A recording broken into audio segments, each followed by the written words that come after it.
Bueno, a esta hora continúa la sesión de la Comisión Mixta de Presupuesto que pretende despachar durante la jornada la glosa sobre gratuidad en la educación superior. Queremos conversar más sobre este tema y para eso nos acompaña la diputada de la DC e integrante de la Comisión de Educación, Yasna Proboste. Diputada, gracias por acompañarnos. No, muchas gracias a usted, Macarena. Conversábamos también fuera de micrófono, Sí. Lo importante que también es poder hacer la explicación. Usted es miembro de la Comisión de Educación, no necesariamente de esta Comisión Mixta de Presupuesto que analiza esta glosa de gratuidad. No, hemos estado eventualmente en la Comisión Mixta, pero allí los representantes son distintos, pero bueno, el tema de educación ha sido largamente conversada y nosotros tenemos acuerdo, en este caso de la democracia cristiana, respecto de cómo recibimos el proyecto de ley, donde manifestamos en un primer momento en que tal como estaba, los votos de la democracia cristiana no iban a estar disponibles porque, Macarena, este proyecto inicialmente marginaba a los estudiantes más pobres, que son aquellos que van a los centros de formación técnica e institutos de educación profesional. Y a nosotros nos parecía que dentro de los recursos, que por cierto son limitados en un país, teníamos que hacer un esfuerzo por distribuirlos con equidad. Y eso fue la declaración que sacamos hace 2 semanas y de la cual hoy día estamos muy contentos del acuerdo que hemos alcanzado con el gobierno en el día de ayer. Vamos a hablar de esta declaración de la democracia cristiana y de la consecuencia política que pueda tener eso. Pero primero centrémonos en la educación. En el acuerdo de ayer. En el acuerdo de ayer, Sí. y específicamente porque ayer a esta hora todavía el Ejecutivo no presentaba las indicaciones, por lo tanto había mucha incertidumbre respecto a si es que esta glosa, que es tan importante para el Ejecutivo, iba a finalmente poder avanzar. Todavía no se vota en todo caso, pero Ya se están votando ya. Estas indicaciones que presenta el Ejecutivo, ¿nos dejan satisfechos y cuáles son las mejoras que plantea el Ejecutivo? Bueno, muchas mejoras y nosotros estamos muy contentos del acuerdo que se alcanzó en el día de ayer, porque nos parece que primero nos permite trazar la ruta de la gratuidad, distribuye los recursos con mayor equidad, establece que los centros de formación técnica van a poder traspasarse a ser instituciones sin fines de lucro y por lo tanto recibir los recursos de la gratuidad, aumenta los recursos de la beca Nuevo Milenio que se entregan exclusivamente a los centros de formación técnica y los eleva, vamos a llegar a 700.000 pesos en esta beca Nuevo Milenio, solo, Macarena, y eso es importante para aquellas instituciones que adscriban a que van a transformarse en instituciones sin fines de lucro. Y esos recursos ya van a estar disponibles para las instituciones en el presupuesto del año 2016, es decir, los estudiantes que se incorporen a CFT o UIP el año 2016, de cuyos centros de formación técnica manifiesten ahora su voluntad de transformarse a instituciones sin fines de lucro, van a haber mejorado esta iniciativa. Pero el beneficio lo recibirían el año siguiente. No, el año 2016. Aunque esté en curso el proceso de transformación. El año 2016. Basta la declaración de voluntad. Claro, porque esto lo que hace es incrementar las becas Nuevo Milenio que se entregan exclusivamente para los estudiantes que van a CFT o a IP. Y esta beca va a llegar a ser de 700.000 pesos. Y esta es una muy buena noticia, Macarena, porque cuando comenzamos la discusión del proyecto de ley de presupuesto, esto iba a beneficiar a 200.000 estudiantes. Hoy día con este acuerdo vamos a llegar a 330.000 estudiantes y además el gobierno ha hecho un esfuerzo adicional de inyectar mayores recursos a la glosa de gratuidad y esa es una muy buena noticia. Y otra muy buena noticia, y es que nosotros también lo planteamos en nuestro documento, en que debía haber una relación del Estado con sus universidades distintas y nos parece muy bien que ahora se haya accedido por parte del gobierno a separar un ítem exclusivo para las universidades del Estado. Esto es una buena noticia porque nos permite reconfigurar a lo largo de todo el proceso educativo, desde la más tierna infancia hasta la educación superior, un rol del Estado distinto, que se suma a lo que estamos haciendo en desmunicipalización y hoy día también de poder tener un proyecto con identidad pública en materia de educación superior. Bueno, hemos hablado básicamente de este beneficio para los alumnos que van a estudiar en institutos de formación técnica, pero ¿qué pasa con las universidades? También existía una gran, al menos incertidumbre por parte de quienes están en las universidades y los planteles privados, que tal vez no son los más conformes con esto. ¿Qué pasa ahí? Bueno, se refiere precisamente a uno de los acuerdos que en el día de ayer se alcanzó de la disminución de los recursos del AFI, el aporte fiscal indirecto, que se reciben para todas aquellas universidades incluidas a las que se formaron posterior al año 1981.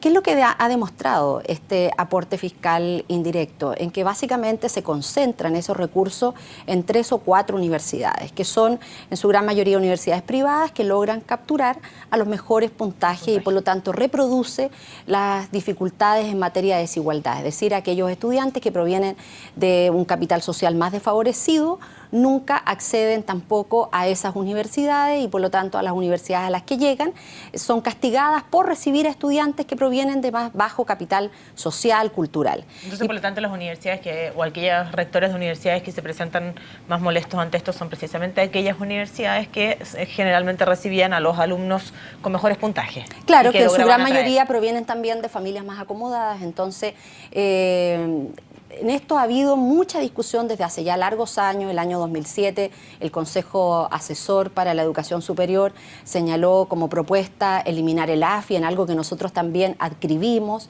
Nos parecería muy bien. Yo creo que este es un camino que marca también esta ruta, hoy día con esta reducción a un 50%, pero que es bien importante, Macarena, porque se reduce este 50% del aporte fiscal indirecto, que se concentraba básicamente en un par de universidades privadas, que además, dicho sea de paso, son también las que concentran la mayor cantidad de recursos vía donación. Entonces no es una situación que quede tan desbalanceada. No es que estas universidades vayan a quebrar. ¿Cuáles son las universidades que recibían en su mayor...? La Universidad de los Andes, la Universidad Adolfo Ibáñez, la Universidad Católica de Santiago, la Universidad de Chile. Ese es el grupo de las universidades que concentra el mayor porcentaje de recursos del aporte fiscal indirecto. ¿Qué es lo que hace el acuerdo alcanzado en el día de ayer? Lo que hace es que reduce a la mitad estos recursos y los redistribuye entre las universidades del Consejo de Rectores como aportes basales. Y a nosotros nos parece que esto es una muy buena noticia, porque nos permite también ir transparentando en cómo hoy día se están entregando los recursos a las distintas entidades de educación superior. Y nosotros esperamos que cuando discutamos Ley General de Educación Superior, que debiera ser ya el primer semestre del próximo año, avancemos en este camino como proyecto de ley, claro, para darle un marco legal también a la gratuidad, pero esto tiene que ser también mirando qué es lo que pasa al conjunto del sistema de educación superior en nuestro país. La última pregunta técnica y entramos a los coletazos políticos de esto, porque ¿qué ha pasado con el crecimiento de la matrícula que tenía un tope de 2,7? Se refirió también incluso el propio ministro de Hacienda, el jefe de la billetera, así que a este tema. No, mire, eso también es una muy buena noticia. Si usted ve nuestra declaración, también lo planteamos como una de nuestras dificultades. De hecho, la Democracia Cristiana presentó indicaciones al respecto, de manera de que esta limitación al crecimiento de un 2,7 no nos parecía que era adecuado, nos parecía que también generaba una complicación desde el punto de vista de la autonomía institucional. Nosotros habíamos propuesto una fórmula en que las universidades pudiesen crecer a un promedio de los últimos 5 años, pero me parece que la fórmula que nos presentó el gobierno es aún mejor. Y lo que señala es que no va a haber un tope y va a ser una conversación entre las instituciones y el Ministerio de Educación en base a proyectos de expansión que ellos van a poder presentar. A mí me parece que por lo tanto va a ser una negociación entre la Casa de Estudio y el propio Ministerio no sabemos cuánto va a crecer cada una de ellas. No lo sabemos, yo creo que eso es importante. Fue un punto que al menos tuve la oportunidad de escucharlo en el Senado hace 2 días atrás, en la sesión que ellos realizaron, en donde invitaron a distintos rectores de universidades públicas, estatales, no estatales y también de institutos profesionales, y ellos decían, mire, si Chile quiere potenciar de verdad y revalorizar la educación técnica profesional, no podemos poner un límite al crecimiento de la matrícula. Y yo creo que esta fue una fórmula que el gobierno presentó mejor que la nuestra y que resuelve muy bien la preocupación que nos asistía de poner este techo al crecimiento de la matrícula. Vamos a los temas políticos, porque básicamente en esta glosa de la gratuidad, que es tan importante para el Ejecutivo, lo conversaba usted misma, fue la propia presidenta la que se comprometió al adelanto de la gratuidad el 21 de mayo. En ese momento no sabíamos cuál iba a ser la forma. Meses después nos enteramos que iba a ser vía ley de presupuesto y en esta glosa. Entonces la pregunta es la siguiente: ¿cómo queda la nueva mayoría después de esto? Y se lo pregunto porque la Democracia Cristiana firma un documento en el cual indica que esta glosa de la gratuidad tal cual como está no la van a aprobar, y esto se hubiera significado un tremendo revés para el Ejecutivo. Ayer conversábamos con el diputado Aut, que también manifestó públicamente su deseo de no aprobar esta glosa de gratuidad tal como estaba, pero él dijo, bueno, la forma de la Democracia Cristiana es distinta, yo no he firmado ningún papel y eso también entrega una forma distinta. ¿Cómo queda la democracia, la nueva mayoría respecto a esto que fue tan difícil, ha sido todavía difícil de poder consensuar? Mire, yo creo que esto es un tremendo valor de la nueva mayoría, en que estemos partidos, en que tenemos sensibilidades o preocupaciones distintas. Para la democracia cristiana, la formación técnica profesional está en la esencia y la identidad de nuestros principios, de nuestros valores, de avanzar al fin al lucro, es un valor compartido por todos los partidos que integramos la nueva mayoría, y yo creo que ahí hacemos una buena mezcla en donde a lo mejor preocupaciones que algunos ven como más importantes que otros no la pueden ver, logramos finalmente tener este acuerdo, que yo creo que es un muy buen acuerdo, que habla de un gobierno que finalmente escuchó las inquietudes de su coalición gobernante y que hoy día lo que se está discutiendo en el Parlamento da cuenta de cómo podemos distribuir estos recursos con más equidad. Yo, la verdad, estoy muy contenta de lo que fue este acuerdo. Creo que además nos permite al interior de la nueva mayoría también hacer una apuesta por mejorar las condiciones de distribución de manera de hacerla mucho más justa y para la nueva mayoría en general, que hoy día podamos disminuir los recursos del AFI, que podamos hacer un esfuerzo mayor para los centros de formación técnica, nos identifica a todos. Pero hoy, claro, con acuerdo de por medio, usted puede decir eso, pero se lo pregunto por lo que pasó algunos días atrás también, cuando no existía este acuerdo. ¿Usted siente que la voz de la democracia cristiana fue siempre escuchada en el Mineduc?